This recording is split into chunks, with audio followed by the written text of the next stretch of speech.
Welcome to Films and Stuff with your hosts, Pete Mitchell and Ethan Hunt. Hey everybody, welcome back to Films and Stuff. I'm Ethan, joined by Pete. Hey Pete. How's it going?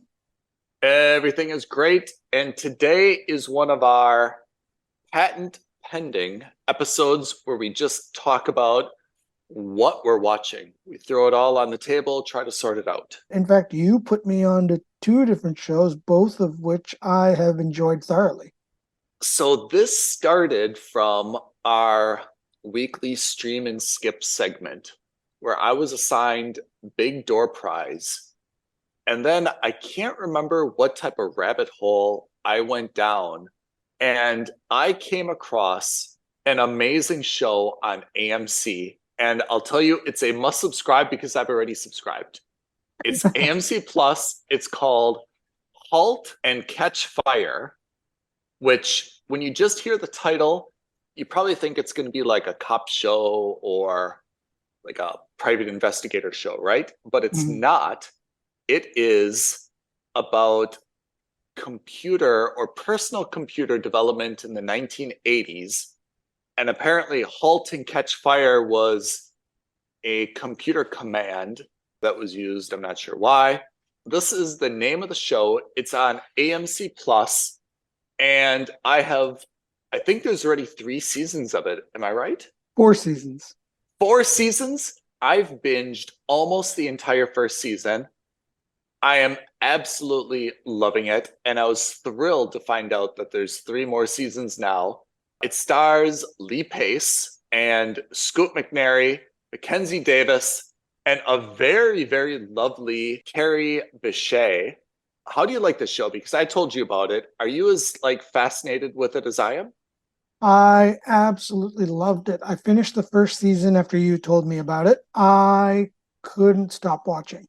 Thought it was a very, very, very good take on what is essentially a loosely based on true story. Lee Pace, who we loved in Foundation, remember he's always Brother Day. So he plays a ex-IBM salesperson. He joins a electronics company somewhere in Texas, and he has the inspiration to create what is the first kind of laptop mobile personal computer, right? And it shows the seemingly is a little bit dry subject matter, turns it into like a really fast-paced drama with him and kind of the ragtag team that he pulls with him to develop the hardware, to develop the software, to finance it, to market it, to sell it, and so forth. I have to say, I never heard of this show before. I came across that at AMC Plus. It is absolutely, absolutely a hidden gem, right?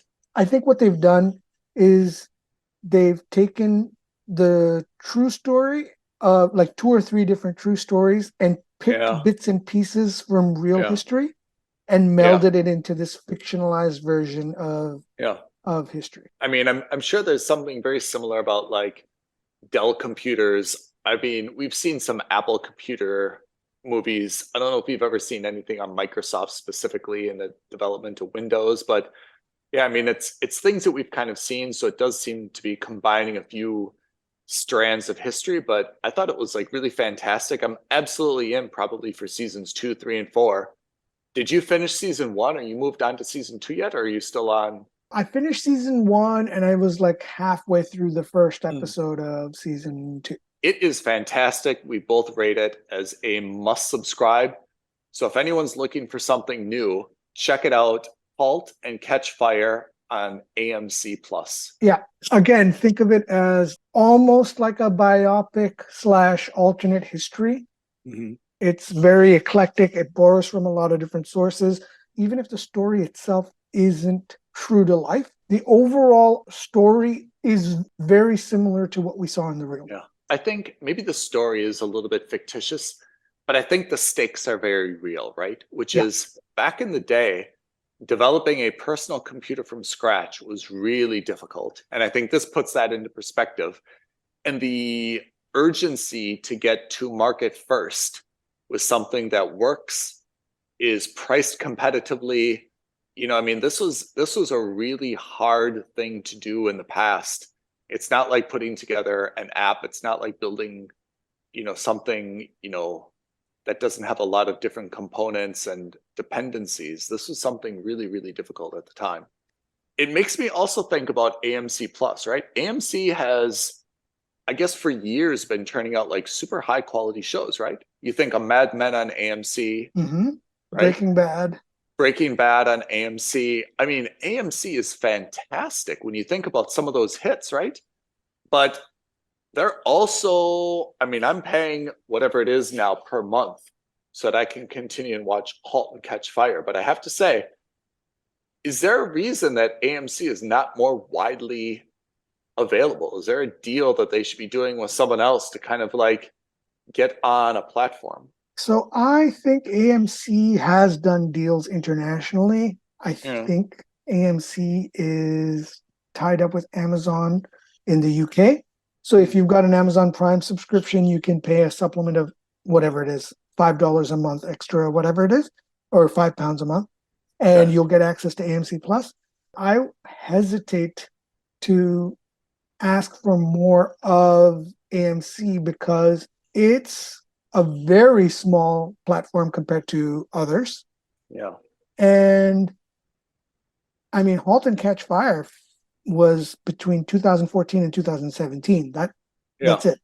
It's not a new show. It's not a It is brand new not show. a new show. It's 6 years old. Yeah. It's before we've seen Lee Pace Foundation. Yeah, absolutely. But my point is that, do you want to be subscribing to a platform for a show that ended 6 years ago?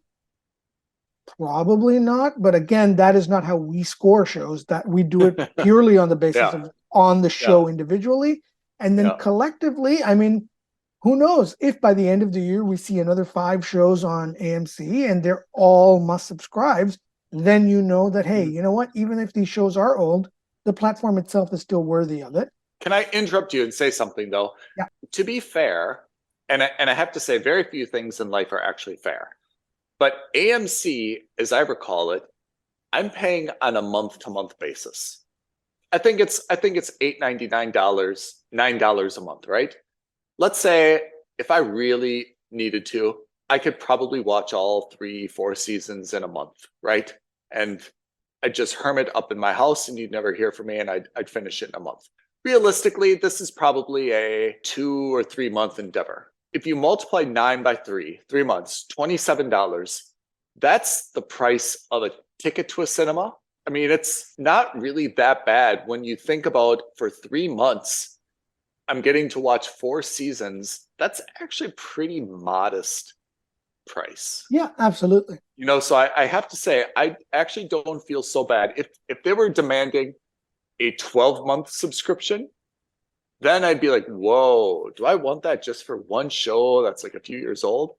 But for a show that has 4 seasons, if I'm not gonna, it's not gonna take me a year to watch this, I feel like it's actually pretty good value for money. I don't feel like it wasn't really a big decision for me to like, should I, shouldn't I, So I took that into account. I agree with you. Look, we're now talking about value proposition as a fundamental basis, and that's also not how we review these things, right? Because it's not fair to judge the platform on the basis of one show. You have to judge the platform on the entirety of the platform. So if you're going to look at it that way, if you've never seen Mad Men, if you've never seen Breaking Bad or Better Call Saul, then AMC's value proposition, at least for this year, skyrockets, right? Yeah. Because then you have 3-4 shows, each with 4 or 5, 6 or 7 seasons. Yeah. Then you've got a year's worth of entertainment. That's different. But again, we're just looking at *Halt and Catch Fire*. The show itself is excellent. I thought the depiction of technology, I thought the depiction of sexism, I thought the depiction of coding in general, like the idea of what it took to succeed in technology as a programmer, all those kinds of things. It felt authentic. It felt genuine, even if it wasn't. It felt, and most importantly, it was interesting to watch. So yeah, so that's our most recent gem that we found, Halt and Catch Fire. Are you a little bit surprised? I mean, you and I are constantly watching TV and researching. Are you surprised neither one of us have heard of this before? Especially because we know Lee Pace from Foundation. We were both like raving about his performance, his brother Day, right? Yeah, I think I'm not super surprised because and herein lies the problem for these kinds of streaming platforms outside of the US, Hmm. is the impact of AMC Plus is, it's going to sound like I'm exaggerating, but the impact of AMC Plus in the UK is zero to negligible at best. Yeah. Because your average UK viewer isn't subscribed to AMC Plus, probably doesn't even know it exists, because Better Call Saul, available on Netflix, Breaking Bad, Netflix. All of these deals were signed with these other streaming platforms, Yeah. thereby negating the need for AMC Plus. And Yeah. even if they said, okay, we're pulling everything from Netflix, I'm pretty confident that the average British viewer is not going to subscribe to AMC Plus for any of those shows. Hmm. That's why I'm not surprised I didn't hear of it. I haven't lived in the US for decades now. I don't know what's available on AMC unless I'm looking for it. Yeah. I mean, I guess I'm in the same boat with you, but just because it was such a good show and it did have Lee Pace, I was just kind of like, huh. Like very rarely does something with 4 seasons kind of sneak up on me and like, Yeah. huh. Yeah. Especially if it's like in my wheelhouse. You know, if there's 8 seasons of Bridgerton, I'll say, well, I'm not surprised. Bridgerton's not my bag. Yeah. Right. But Halt and Catch Fire is like the sweetest of my sweet spots, you know? Technology drama, check. 1980s, check. Yeah. You know? Lee Pace, check, right? Absolutely. It's pleasant to get these surprises though. Yeah. Yeah, it definitely flew under our radar, but it's also a show that's kind of ideal for our average streamer skip episode, Yeah. which again, we're plugging our own show on our show. It's a bit meta, but this would have been an ideal streamer skip assignment. True. Can I transition to another ideal streamer skip assignment? Oh yeah, please. Which was a find. So that was Halt and Catch Fire on AMC Plus. Both Pete and I rated a must subscribe. It's incredible. The second show that I found this week, and I'm super, super pleased with myself, is Unstable, starring Rob Lowe and his son, John Owen Lowe, on Netflix. Pete knows this because you talk to me every day. But for those of you who have been tuning in every week, I've been incredibly negative on Netflix for the longest time, shredding them really for the lack of quality original content. I cannot recall how I clicked on this first episode of Unstable, although I do love Rob Lowe. And I have to say, it took me maybe the first 2 minutes. Pete, as you recall, he's kind of like dancing in his underwear in his bedroom. I thought was pretty bad. I mean, I wasn't like at risk of turning it off, but emotionally, like I had very low expectations. By the end of the first episode, I have to say I was kind of like, this is actually pretty good. And by the end of the second episode, I told my brother, get ready for this. I told him it's almost as good as Arrested Development, which means nothing to you, Pete, because you've never watched Arrested Development. No, I have. It was just have? not my bag, but I have. Yes, definitely. Oh, man. That's so strange that's not your bag, because usually you and I have the same bag. Yeah, that's right. We do oftentimes share the same backpack. But for me, Arrested Development is, in the history of television, the funniest comedy. And I would have to say, second place, I really think, is Unstable. I think the performance of Lowe and his son It's just incredible. And Anna, the CFO, I think all the characters are incredibly well cast.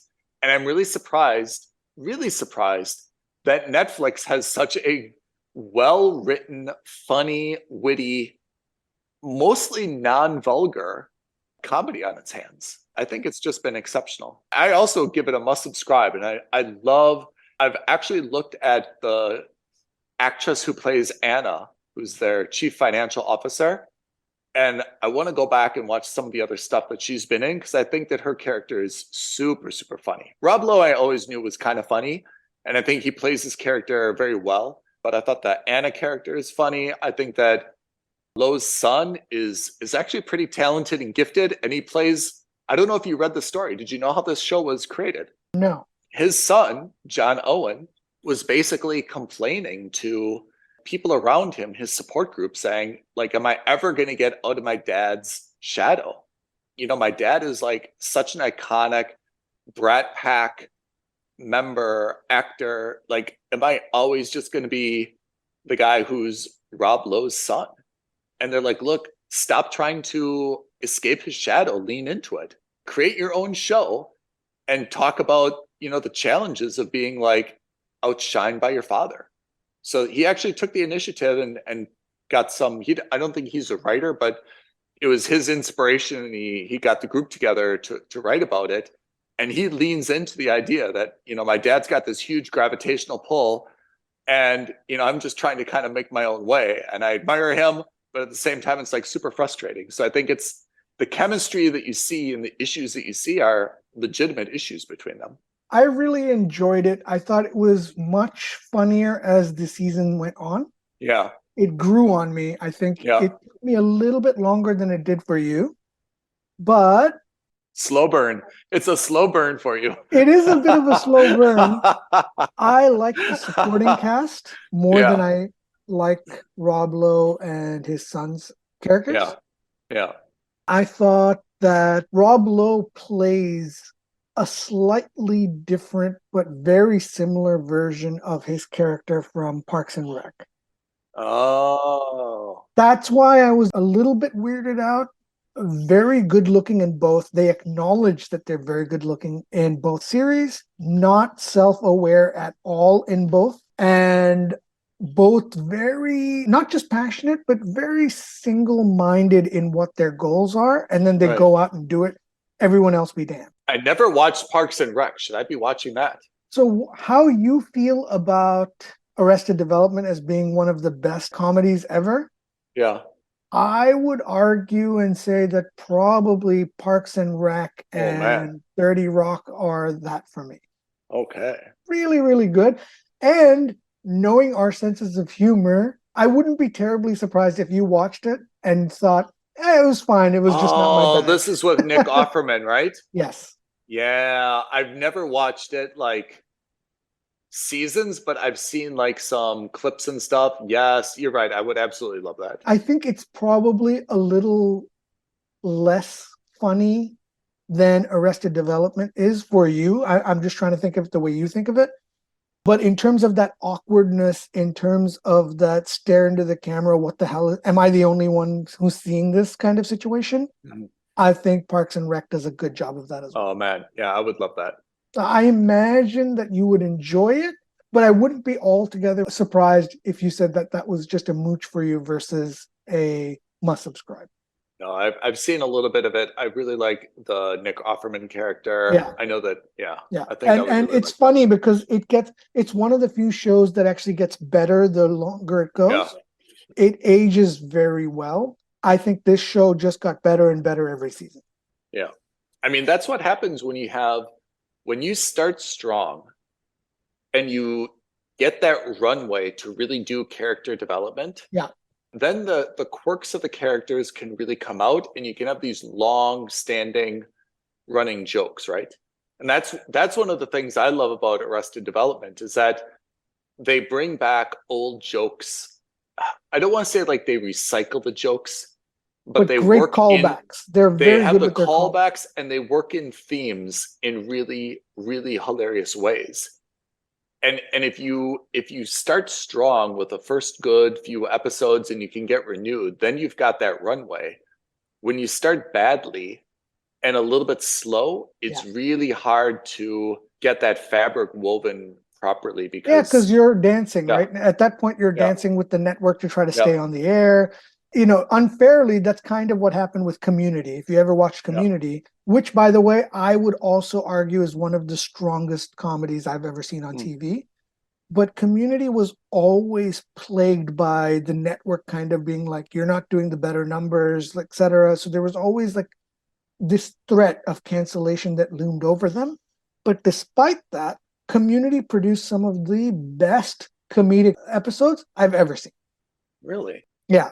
Also highly recommended. I mean, we need to have like a thing where I watch your comedies and you watch my comedies. Oh, yeah.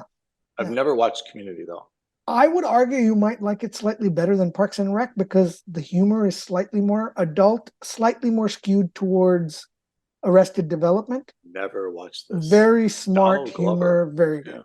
Joel McHale, Jillian Jacobs, Childish Gambino, Danny Pudi, Allison Brie. I mean, it's really an all-star cast. Chevy Chase. Oh, yeah. So you said you have watched some Arrested Development, and Money's in the banana stand.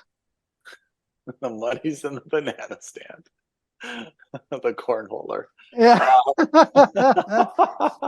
I mean, this is a little tangent, but I actually, at one of my best friend's weddings, I had to do a dance to Job's. The chicken dance? Not the chicken dance, to the final countdown. Oh, yeah. So we started dancing and I started doing the robot just like Job did. All right, so Community and Parks and Rec are two. Did you ever watch Brooklyn Nine-Nine? Loved it.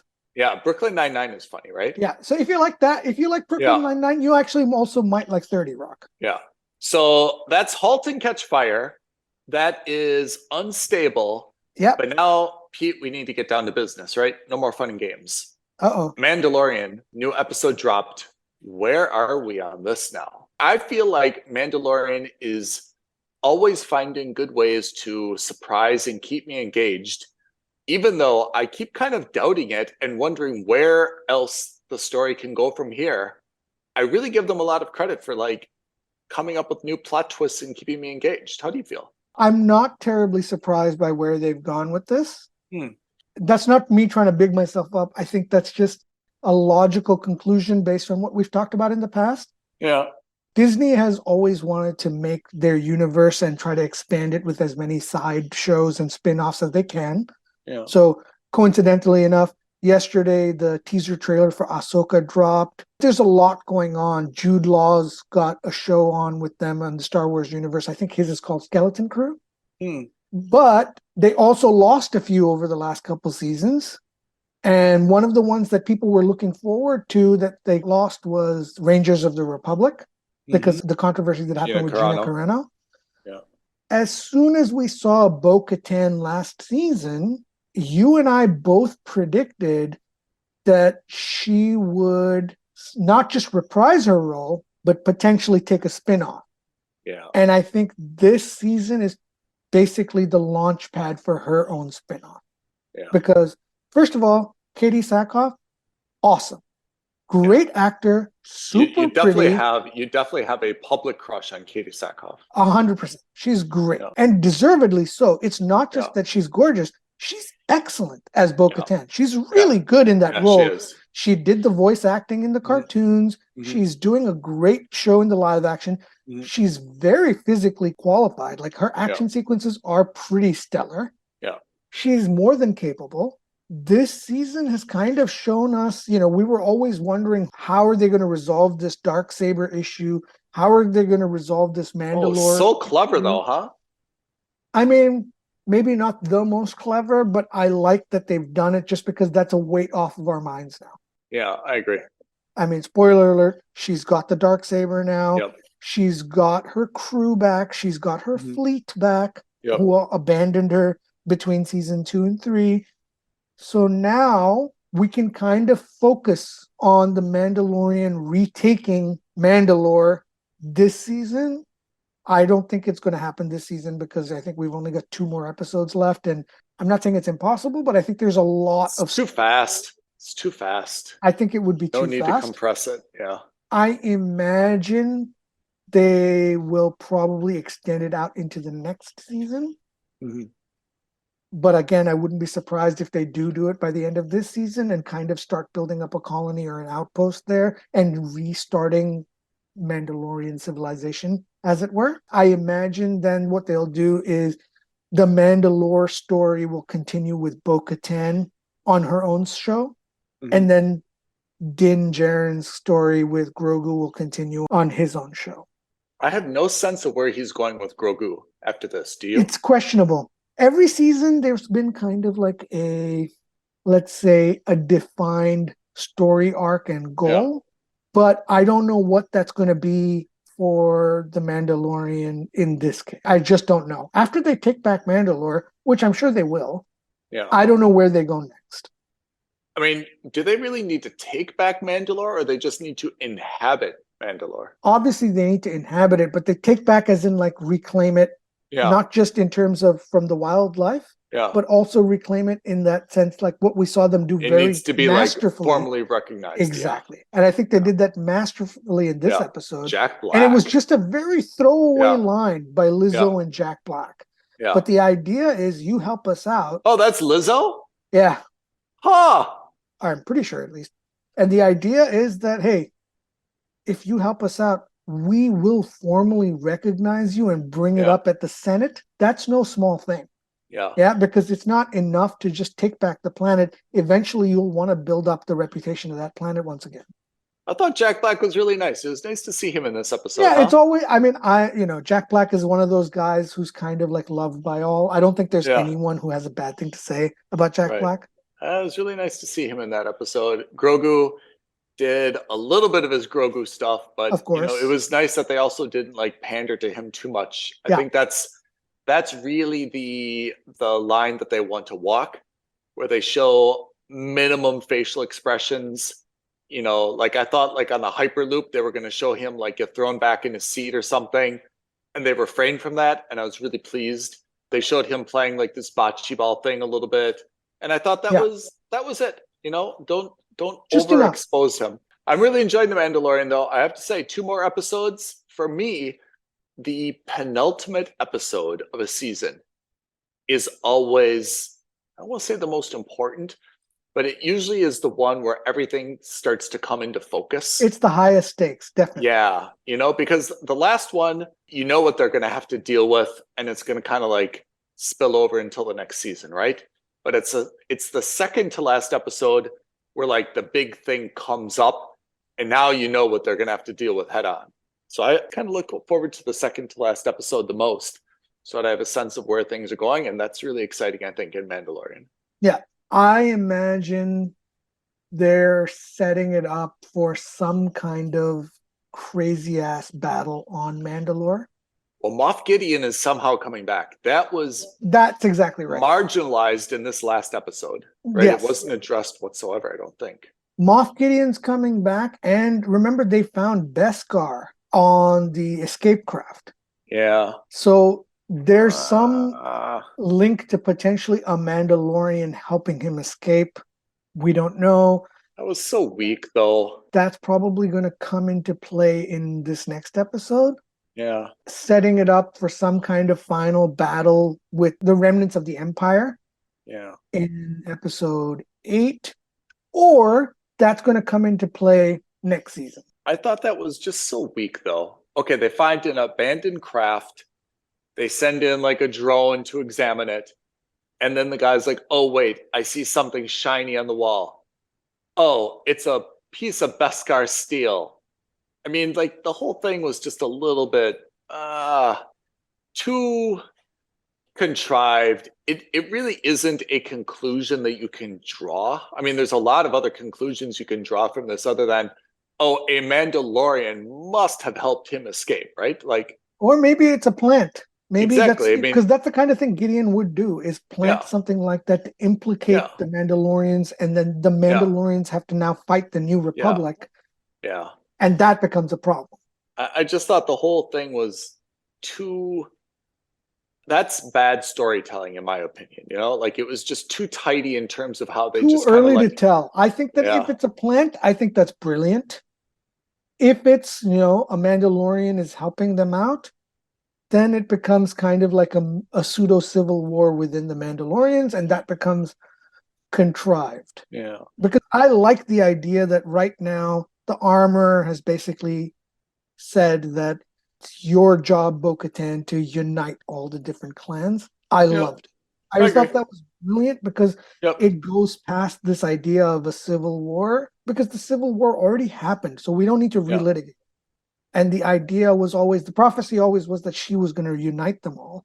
And now that she's got the dark saber, and now that she's got the blessing of that, the sect of people who are these hardcore Mandalorians, they can kind of be like, look, let's move past our differences. Let's look at what makes us the same. Let's retake Mandalore. I think that's going to be fun. Katie Sackhoff definitely has a better agent than Pedro Pascal, because Sackhoff's agent's like, hey, my client's not going to wear a helmet every single minute of every single episode, Yeah, right? it's not just that. No, this is not a disrespect to Pedro Pascal. Yeah. But man, you want to see Katie Sackhoff's face. She's gorgeous. I mean, she's awesome. Yeah. I love your love affair with Katie Sackhoff. I agree. I mean, you can't though, right? I mean, She looks like she did in the animated shows. It's amazing. yeah, It's so rare to have that yeah. happen. You cannot have her with a helmet on the entire time. It's Yeah, an absolute waste. And I'm yeah, not saying that you don't want to see Pedro Pascal's face. That's not yeah, the conclusion anyone should draw from this. yeah, The point is that if you have to have somebody always be helmeted, yeah, they gave you a good story reason why he has to yeah, be always helmeted. yeah. And they gave you a reasonably good way of solving that Katie Sackhoff issue of having her face helmeted by saying she strides both worlds. She has to be both helmeted and not helmeted. Can I ask you though? Pedro Pascal is a very good actor, right? I mean, we've seen him in The Unbearable Weight of Massive Talent. He's a great actor. In Mandalorian, he's not really acting. I don't say that in a diminishing way. I just say he is doing some off-camera voice stuff, right? And he is doing physical acting in front of the camera. There's no It's facial less expressions. dramatic, as I think what you're Yes. saying, right? Why is Pedro Pascal's cast in that role then? Why does he take it? And why do they cast him in that role? I mean, it's not really necessary, is it? He doesn't have like this great body control that like he's just amazing. He's Jean-Claude Van Damme. No one else could do that, you know? Yeah, but I mean, look at it this way. Yeah. When Pedro Pascal was cast, he Yeah. was still somebody, but he wasn't. I wouldn't have considered him an A-list guy 5 years Yeah, that's ago. true. I Yeah, didn't that's think he true. was an A-list actor. Yeah. Not bad, don't get me wrong. He was very popular in Narcos, etc. But Yeah. I wouldn't have called him an A-tier actor or an Yeah. A-list actor, right?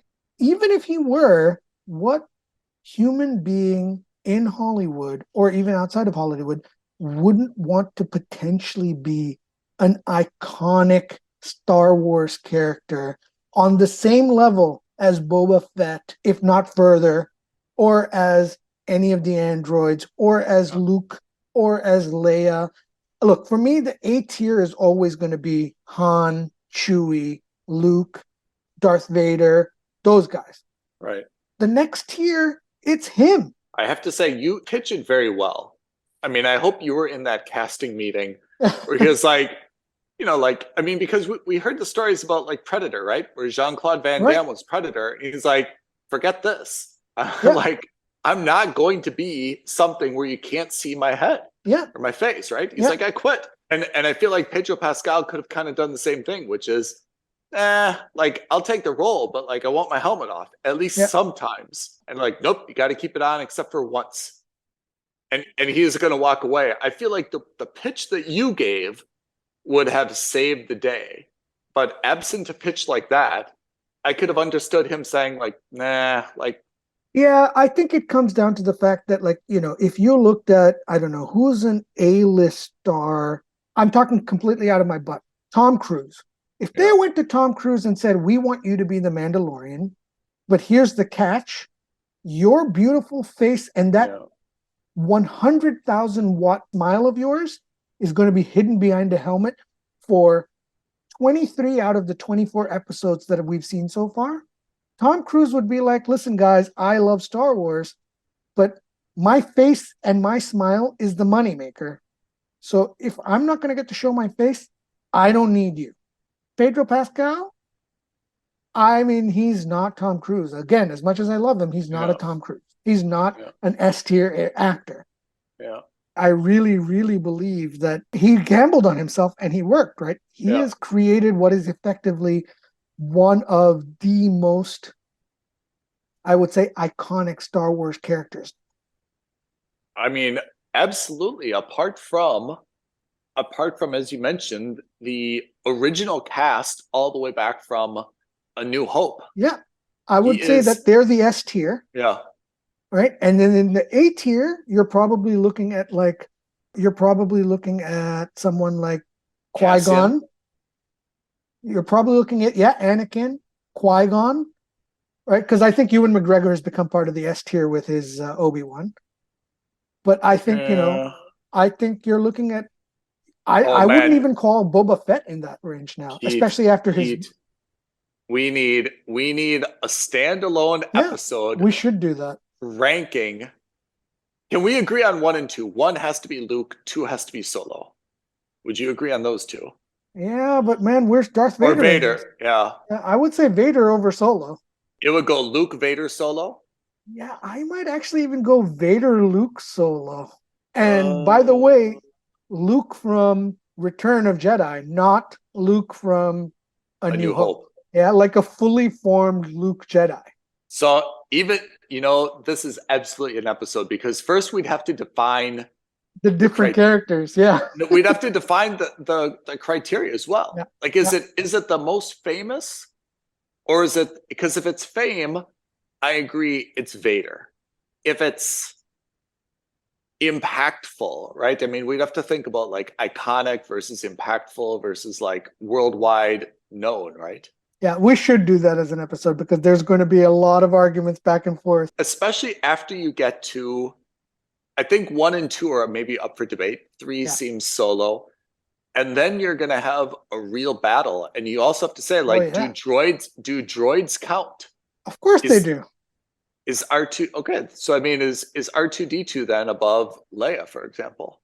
Oh, see, that's a tough call. Is R2 better than Leia? I don't know. R2 is definitely better than C-3PO. R2 is definitely more liked than C-3PO.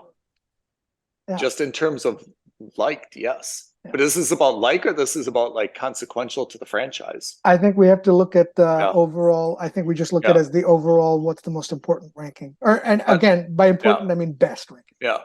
But I mean, that would be an amazing episode if we do like the top 20 characters. We just go through all the characters and rank Princess them on Amidala, where does she fall in this, right? Oh God! And then where do you put like the young Anakin? And then, like you said, there's young Anakin versus older Anakin. Yeah.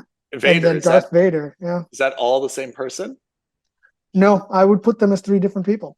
Because there's no way, and again, all the props to Hayden Christensen, but there's no way Hayden Christensen's in episode 2 and 3 is the same as Darth Vader, period. Then I want to take away the Book of Boba Fett as the Boba Fett. I want to remember the old Boba Fett. Well, exactly. But my point is that for characters like Boba Fett, they were so minor in the impact overall. They were iconic in terms of look, and I'm certain in the comics and the books, but in terms of overall movie impact, such a limited impact. Because you're right, the old Boba Fett that we saw doesn't hold a candle to the original Boba Fett, but then at the same time, the original Boba Fett also got murked in like 10 seconds by the Sarlacc, by a blinded Solo. Man, that would be a fun episode. I'm absolutely into doing that next weekend if you want to do that one. I'm in. If we don't get comments on that episode, we're doing something wrong. We're doing something wrong. But I love that definitive list of 2025. Oh man, I really need to think about this a lot. We started with Halt and Catch Fire, must subscribe. We talked about Unstable, in my opinion, must subscribe. Talked about The Mandalorian, 2 more episodes this season. Stay tuned and tune in a weekend or two. Pete and I are going to do our definitive list of the most iconic, consequential, important Star Wars characters. Pete, thank you for your time today. Listeners, thank you as always for your time and attention. Reach out to us if you've got any comments or questions. We're always looking for new suggestions and ideas. If you guys have the definitive list of characters, let us know. Tweet at us at F&S Podcast. Email us aloha@filmsandstuffpodcast.com. DM us on Instagram at filmsandstuffpodcast, or leave a comment below this video. And we will make sure to take your comments into account when we make our own list. That's right. Everyone, thanks and have a great day ahead. Pete, it's been a pleasure. We'll see you next time. Thanks, Ethan. Thanks, everyone. All right, everyone. Thank you for listening to another episode of Films and Stuff. If you haven't already, please subscribe and review on Apple Podcasts, Spotify, or wherever podcasts are downloaded. Films and Stuff. There is no substitute.